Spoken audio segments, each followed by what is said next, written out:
ESPN went from a small shoestring operation in Connecticut that originally broadcast things like the World Series of slow pitch softball to a total dominant force in the world of sports, which by 2011 was beaming into 100 million households across the world.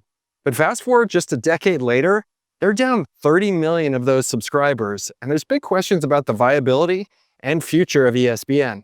So what explains the rise, the fall, and the ways it might save itself? About ESPN. That's what this video is about. If you're new here, my name's Michael. I make videos about the rise and fall of iconic brands in the United States as a way to think through and explain business. If you like that kind of stuff, I've put together all the lessons I've learned from making almost 30 of these videos now in a single page document that you can download. It is usually the first link in the comments below. You can get it for free and save yourself the time of watching all my videos as I walk through the forest here. Founder Bill Rasmussen was the guy behind ESPN, and it was his wild and crazy idea that nobody thought would work. He scraped together $9,000 from a credit card advance, put a satellite dish in a field out in Connecticut, and created the first ever 24/7, 365 sports network. Eventually, he talked Getty Oil, the oil corporation, to put $10 million into the business in exchange for 85% of it. Not a bad purchase by them. In those early days, it was a scrappy operation. They broadcast whatever they could. Dice, snooker, and their very first presentation was, you guessed it, the World Series of slow pitch softball, riveting TV. They were so scrappy that, in fact, the first headquarters for ESPN didn't even have running water on site. They used portable toilets. And for food, that was some food trucks they brought in. But from day one, they had one thing going for them that was critical to the success of ESPN. And that was SportsCenter. It was basically the nightly news, but it was all sports. And the good news is you didn't have to wait if you were a sports fan to try to watch the highlights the next day on the news, if they showed them at all. And you certainly didn't have to wait for the next day's sports page in the newspaper to learn what had happened with your favorite team. What made all this happen was a revolution of technology. Satellite television was becoming a real thing. In 1975, the very first of these satellite TV channels for pay, HBO, had come along. And, well, it was time for the sports version to happen. And that was ESPN. And early adopters in the tech world, they would basically put these giant satellite dishes in their backyard so they could get things like HBO and now ESPN. These satellites also sparked a gold rush in terms of local cable systems.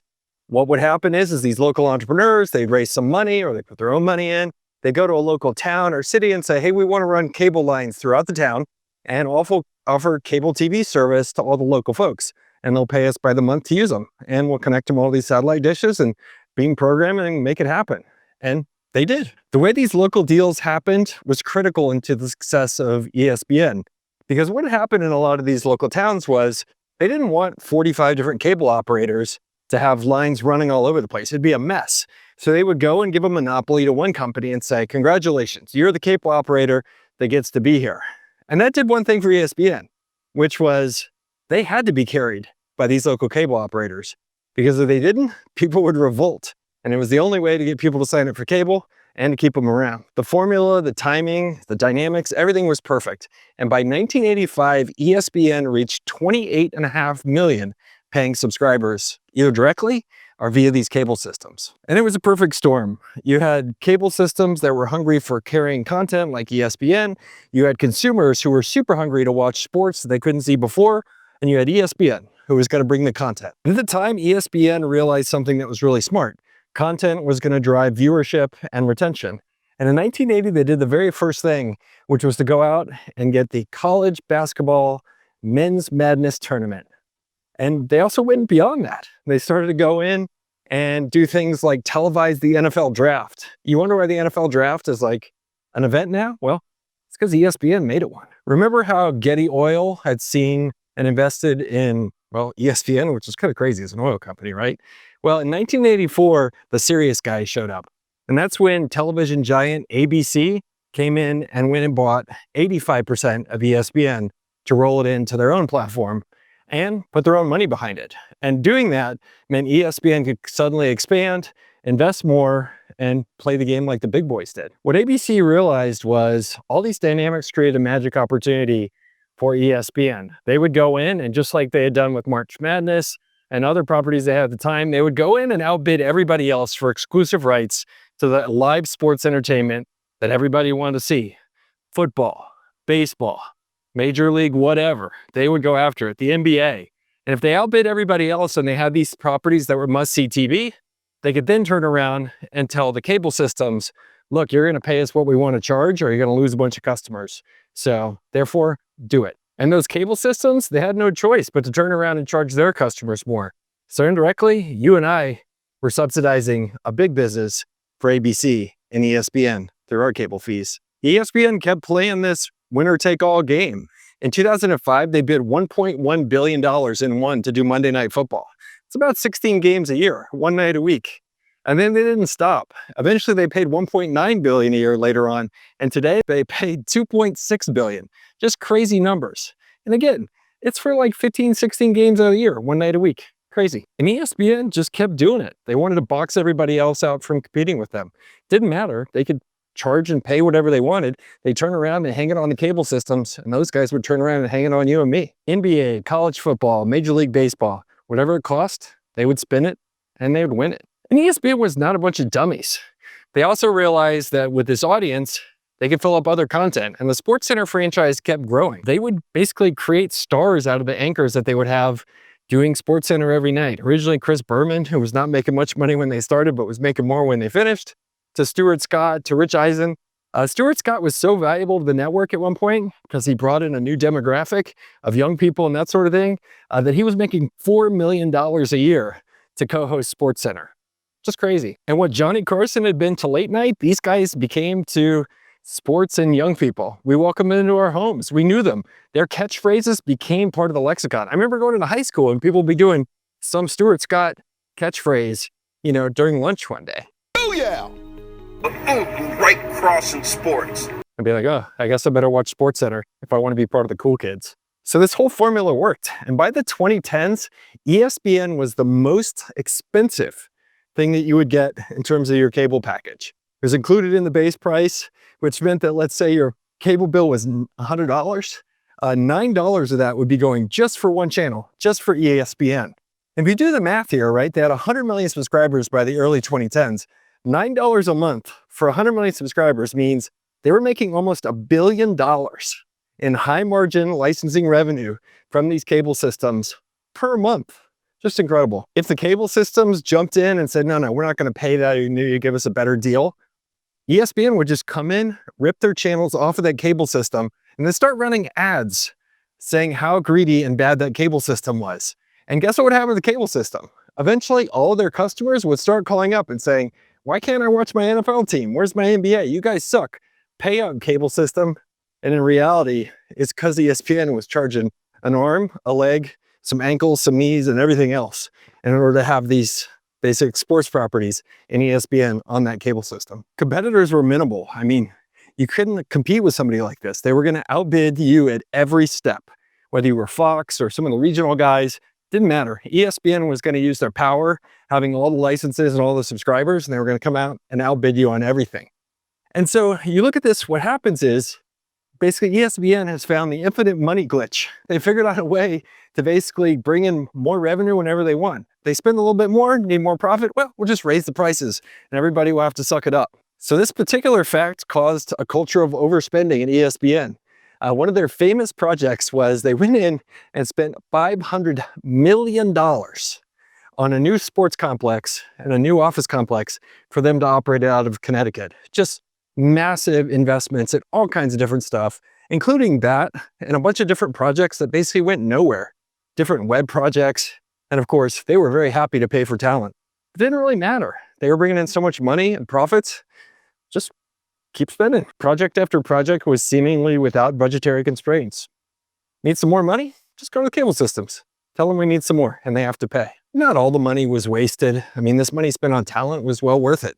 I mean, as we talked about before, Stuart Scott was worth his $4 million a year to bring in a different type of audience and young people and stuff like that. Chris Berman, who famously made $16,500 a year when they started back in 1979, well, he eventually got paid too. And the good news was that talent of SportsCenter and the different things they had in terms of custom ESPN shows, it brought in viewers. People would watch the live stuff and then stick around to hang out with the personalities and talk about the sports that they loved. Totally worked. For the 2008 College Football Championship Series, ESPN took it so far that they outbid rival Fox by over 50%, Fox's previous contract. They outbid them by $25 million. You couldn't compete with ESPN. So by 2011, this combination of technology where you had to go through the cable systems, the personalities that people loved, and their exclusive licenses for all these sports that people were hungry for, NFL, NBA, baseball, all that stuff. It all created this massive money printing machine for ABC, which was now owned by Disney. And in 2011, ESPN generated over $11 billion in high margin revenue for Disney. It was an incredible business. And in the early 2010s, ESPN was the undisputed king. And at the time, it looked like it was unstoppable until, well, things started to turn against ESPN. The first problem was cord cutting was becoming real. People giving up on expensive cable TV subscriptions and going directly on the internet, looking at sites like YouTube and stuff like that, that would give you all the entertainment you want without paying $150 a month for a bunch of channels you didn't even watch. Cable subscriptions peaked around 2011 at about 100 million, and they started a slow, long decline here in the United States, such that by 2023, nearly a third of those people who were once cable subscribers weren't paying anymore. And that's bad if you're ESPN and you get paid per subscriber per month. So what did ESPN do? Well, starting around that time as it lost subscribers, it started charging the cable systems and the subscribers that they had even more. Their fees since 2011 into 2023 are up 74%. While they were around, say, $4 or $5 depending upon the cable system back around 2011, today they're over $9.40, $9.42 exact in terms of the price per month per customer. The irony is that raising prices meant that local cable systems started to charge more prices so they could be profitable too, which actually accelerated the cord cutting that many people were doing, including me. YouTube, streaming, Netflix, all that kind of stuff. Many under 30 people, they just didn't even watch broadcast TV at all. My kids today, when they watch a commercial, they look like they're going to be sick. So getting them to watch broadcast TV, good luck. You're seeing that trend a lot. Remember how SportsCenter was so popular and so successful because it brought you the highlights before anybody else did? Well, that also changed too. Twitter and other social media sites added the ability to watch video clips. So now I didn't even need to go to SportsCenter to see a highlight again. I just open up Twitter and see it 15 seconds after it happened because somebody had just uploaded it. ESPN basically was successful because it did a deal with two doubles. Number one, it made a deal with the cable providers and agreed to get paid by them on a per subscriber basis. On the other side of the spectrum, it agreed to overpay and pay up to the Major League Sports networks to be able to have exclusive access to their content. And this is a great scheme that'll work. Well, until it stops working. So while subscriber counts were going down and therefore revenue was going down for ESPN, the other side of the coin is that the fees required to keep their monopolies on the Major League Sports, those were going up. Remember how we talked about that they had won the rights to Monday Night Football for $1.1 billion? Well, later deals, including right now, have them paying $2.6 billion, despite losing a third of their viewership and subscribers as ESPN. As of today, ESPN has $9 billion annually committed to pay for sports rights. That's a number that works really well when you have 100 million paying subscribers. But when that number drops to 70 or even keeps dropping further, your business is going to be in real trouble because you got to pay out those fixed costs and your revenue keeps declining year after year. There's this concept in business where you bundle together different things, different services into one big service, and you could charge a premium for doing that. You make it easier on the consumers and you get economies of scale by buying more of those things and getting lower supply costs.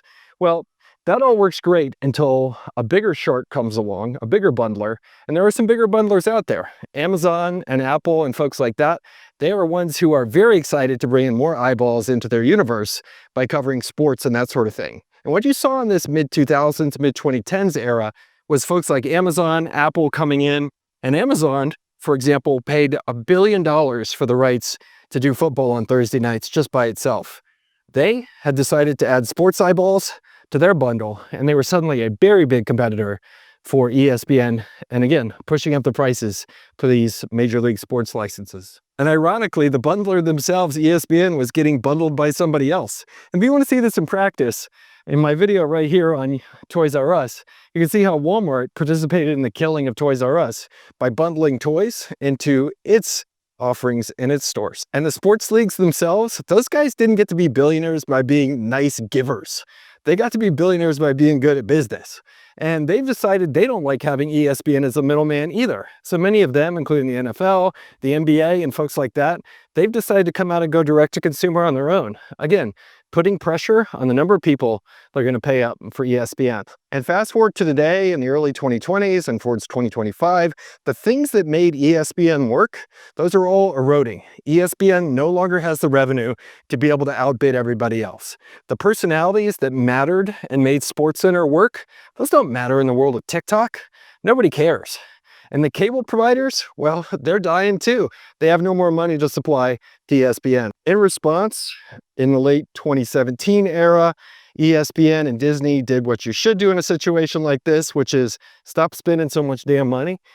So they started to go through their first rounds of layoffs. They did it again in 2023. Disney went across their entire content portfolio to find $5.5 billion in savings by basically removing headcount and getting rid of facilities. Look, Disney didn't get to be as big as it is by being stupid. They've got smart people in there and they can see where this all goes if things don't get better. So they're basically in a turnaround mode. They've got to reshape this business. The reality is there's no white knight to save this business. In 2023, Disney CEO Bob Iger was asked if ESPN was for sale. Would they consider taking it out? He said, look, we'll consider taking on partnerships, but the business is not for sale. He recognizes no one's going to save them. And you could say, well, why doesn't ESPN do what the NFL did and everybody else does and go direct to consumer and have a streaming service? Well, there's a problem there. They've signed many deals that have often prevented them from doing that with local cable operators and such. And then they also have another problem, which is they have to strike a balance where going direct to consumers and charging just for ESPN might accelerate the rate at which people are leaving cable, making them shrink and hurt even more. But in 2025, ESPN, Disney, they've finally seen what they have to do, which is they figured out and negotiated all those contracts and figured out the way to go direct to consumer. In late August 2025, they released ESPN Unlimited. You could pay $30 a month. Yeah, $30 a month to get all of the ESPN channels and have them broadcast to you without going through a cable system. That's a lot of money. I ain't paying it. And if you go read about some of the reviews and what people think about ESPN, whether it's worth $30 a month or not, I don't know. But, you know, it reminds me of stuff that happens online all the time. There's this word called in-shitification, which basically talks about how every online system, every online community eventually goes through a point where it starts out great, and through natural forces, it eventually gets pretty crappy. And that's the same path that ESPN has gone down, especially if they've started to work to cut costs and chase revenue as much as they can. And in chasing revenue, things like SportsCenter have totally changed. Gone are the days of unbiased, kind of middle-of-the-road coverage of sports. Instead, what you're seeing is a lot of focus on the big markets. Good luck tuning into SportsCenter or ESPN and not seeing coverage of a New York, LA, or Dallas team. It just doesn't happen. And then they've also gotten rid of a lot of the reporting. Those guys don't report anymore. You go look at somebody like Stephen A. Smith, that sort of thing. He's a commentator, just pretending he's a reporter, and oftentimes spouting opinions without doing any research at all. That's not journalism. That's just eyeball getting hot takes, and nobody likes it. But to be fair, not all the changes have been bad. I personally like Pat McAfee, who's a former NFL punter, who does something more optimized for younger people. I like the Manning cast, where they do overlay as a second coverage on the football stuff, which is super smart. But again, when they start to get rid of things like Bill Simmons' Grantland, Around the Horn, and stuff like that, and the documentaries they used to do, there's just a lot of dumbing down of ESPN going on. And I think a lot of your customers, they don't like it, including this one. ESPN has also seemingly sold its soul, where once it was supposed to be a wholesome type place. You can't open up ESPN these days without them trying to sell you access to ESPN Bet, their licensed sportsbook that's run by Penn Gaming. And while Disney has gone after and chased the almighty dollar, doing a deal valued at over $2 billion with Penn Gaming, and good, the shareholders have wanted that. But in reality, does anybody really want to be watching Monday Night Football and have it be one big ad for gambling to their kids? I certainly don't. So that leaves us here in 2025. Basically, to renew with the NFL, they just did a complex deal in order to retain their coverage with the NFL and had to give up 10% of their business. That's an outcome that nobody would have even considered a decade ago. And they just did another round of layoffs as well. If you look at a lot of the people who left, there's a lot of question marks about why are the people who are really good journalists and deep and thoughtful about stuff, Why are they the ones getting the axe? The dollar explains it all. And that leads us to where we are today in the future for ESPN. I mean, the reality is Disney is milking it for all the cash that it can get out of it and investing just enough to try to get it into a place where it'll be ready for a new world. And while cable is clearly going to continue to decline and eventually die, it'll be interesting to see if these other moves that ESPN is making in terms of different types of personalities, the direct-to-consumer stuff, and the change in the way they're doing their business will actually succeed or not. And I've looked at a lot of businesses, and I'll tell you, I wouldn't want that job. It looks like it's going to be pretty damn hard. And if they pull it off, well, more kudos to them, because I'm not sure I could. The biggest takeaway for me of this story for sure is what they did with the level of spending in the decade of the 2000s. I have been in this type of situation before. We have a business that is absolutely killing it. And it just seems like you can't lose. Money's coming in, it's very profitable. And then you look up and you've just taken your eye off the ball in terms of spending. And if I had been there in that room with the Disney executives, with the ESPN executives in the 2000s and seen all of this over the top spending, I would have put brakes on that and built up a cash hoard to be ready for a rainy day. Because that's what you got to do. Even if things are going great, you got to make sure you stay super frugal, keep costs down, and build up cash. Because eventually, and it happens to everyone, bad times will come and you want to be ready for them. All right, this was a complex story, so it was longer than my normal videos. Let me know what you think about the length. Let me know what you think about my beard. And let me know what you think about this video in the comments below. And what do you think ESPN should do? I try to read all your comments. We'll see you next time. Thanks.